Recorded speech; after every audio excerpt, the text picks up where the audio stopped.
Before we start this video, I wanted to give a massive shout out to Ken's Watches.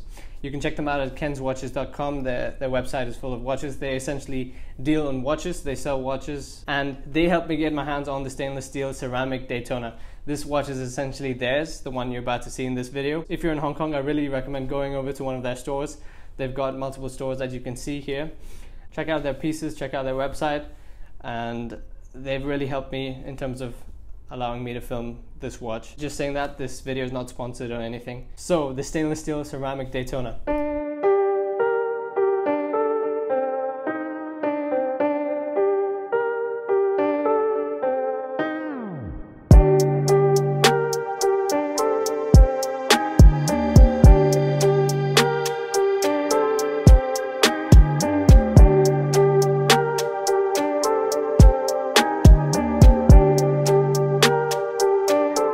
Hey guys, welcome back to Standard Time. Today I got to film probably the most exciting video I've ever filmed for this channel. I got hands-on with a Daytona today. So I got to try the Rolex Daytona reference 116500LN. So that's essentially the stainless steel Daytona, the newest ceramic Daytona, and with a black dial. That's actually my favorite combination. I'm not saying that just because I got to see that, but I've seen the white dial one. I haven't held it, but that's not my thing. The black dial is where it's at. So, for the longest time, I never liked the Daytona. Yeah, I know what you're thinking. Ashwin, you're stupid. Well, what's wrong with you? It's one of the greatest watches. Sure, that's all of that's there. But I always knew Rolex to be a brand known for its three-handers. You know, the Explorers, the Oyster Perpetuals, the Datejust, the GMT Master. All of these watches is what I associate Rolex with.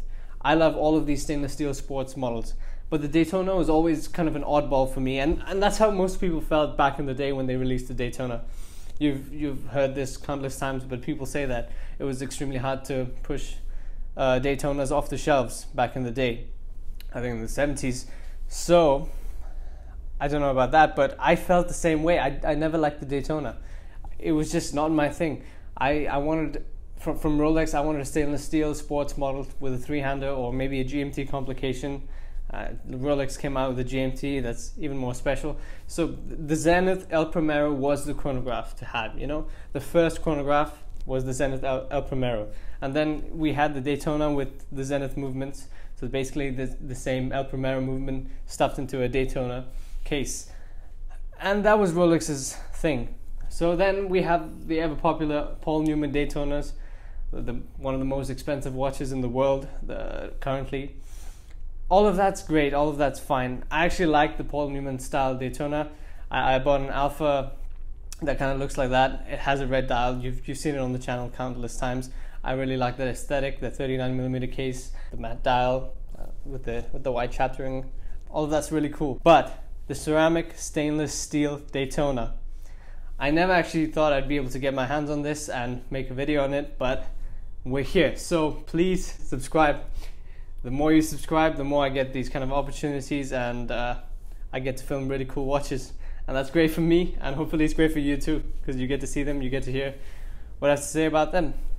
If that's a value to you, I don't know, but you decide. As you can tell, I'm super excited and super amped up because today I got to try something I never would otherwise have had the opportunity to do without this channel and without filming watches, and I don't know where I'm going with that. But let's get back to the Daytona. I've been rambling on. The stainless steel Daytona with the black dial. I love this watch. Until a few hours back, I didn't care about the Daytona like I just went over. So what I was trying to say earlier was that I associate the quintessential chronograph to be the Speedmaster. I associated the Speedmaster with that, the quintessential chronograph, and the chronograph to have. So a lot of people are either Team Speedy or Team Daytona. Most people don't like both. And I was, for the longest time, Team Speedy. In fact, I've been after Speedmasters for the last 5 years. I really like them. In fact, in 2017, I was really close to getting one myself. So, I didn't really care for the Daytona, is what I'm trying to say. I didn't associate Rolex with a chronograph, and it was just an oddball watch. and especially the hype. The hype around the Daytona is insane, especially the ceramic Daytonas. Insane hype, going for about 20 plus thousand US dollars. The one I got to take a look at, the one in my hand, is going for 24,000 US dollars. So they retail at about 13 and a half now, I think. They used to retail at about 12, but they've gone up because Rolex has seen that the market really wants that. I don't know why, but as of recent, there's too much hype around the stainless steel Daytona, particularly the ceramic one. It's a fantastic watch, don't get me wrong. It's a beautiful watch. The proportions are on spot.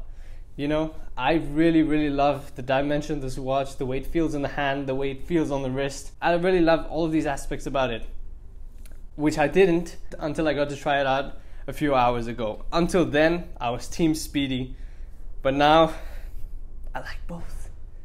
I like both. Can you like both? But the Daytona was just so nice in the hand. I've held Speedmasters before. They're a solid watch. It's nice. It's beautiful. It's monotone. All of that. It has all of that going for it. And the Daytona, at the 40mm size, 2mm smaller than the Moon watch, it's a perfect size. It's really such a perfect size for a watch. I was expecting it to be a little bit too small for a chronograph, and that's not the case. That's not the case at all. I think the main reason why this watch kind of seems bigger or wears bigger than it is because of the ceramic bezel. It's got a really thick bezel, and it kind of seems little bit larger than it is, and it kind of sits on your wrist, maybe a smidgen larger. In fact, I can't believe that the Submariner and the Daytona are the same size. The Daytona seems so much bigger on the wrist and seems so much bigger to look at, to feel, to hold. You wouldn't have guessed that it's 40mm, and that's the beauty of the Daytona, the perfection behind the size. That's one of the great things. Apart from that, the Oyster bracelet, regular Oyster bracelet, it has the Submariner style double fold over clasp mechanism. I don't know if I'm the biggest fan of that. It's alright, it's a solid bracelet. There's nothing wrong with the bracelet. It's got polished center links and brushed outer links. Really nice. I actually like that a lot.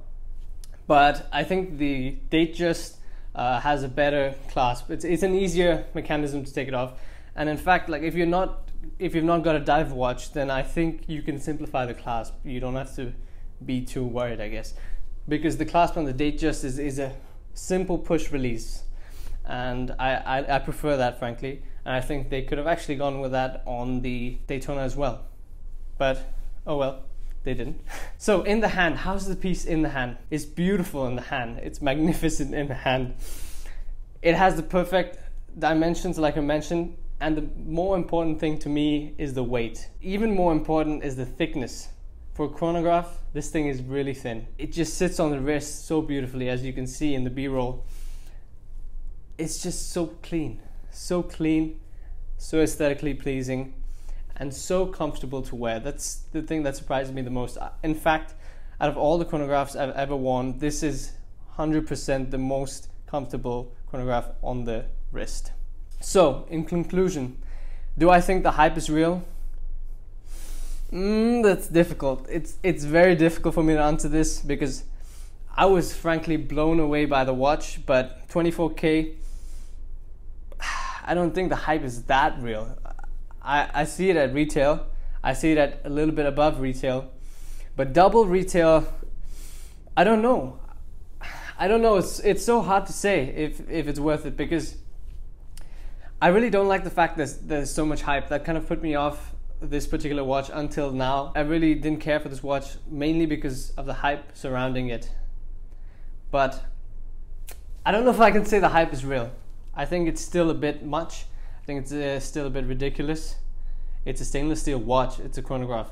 In fact, my Alpha, it can pretty much, apart from the automatic function, it pretty much does the same stuff. And I calculated that you can buy about 137 Alphas.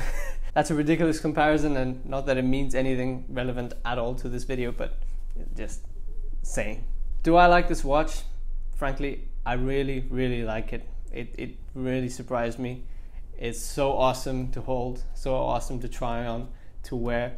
It's just a really nice, I think it's like a piece of excitement. If you wanted to have a piece of excitement with you on your wrist or something to just look at, and you know, like a good luck charm or something. I don't know. It's like that. It's metallic energy. You just kind of look at it and then you're enthused. So it really gives you that feeling of excitement, and I think it's perfect on the wrist. I've never worn something so beautiful on the wrist. So I've got to give that to the Daytona. Up until a few hours ago, I really didn't care for the Daytona. Look what the Daytona hype does to you. Anyways, guys, that's been it. Thank you for watching this video. I hope it was exciting for you. It was really, really exciting for me to make. As you can see, I'm quite amped up, and I'm still excited, reeling from the experience. I don't know if I'd get a Daytona, but I sure as hell want one. Do check us out on Instagram at StandardTimeInter. If you're not subscribed, do subscribe. I can get access to more exciting pieces when more of you subscribe.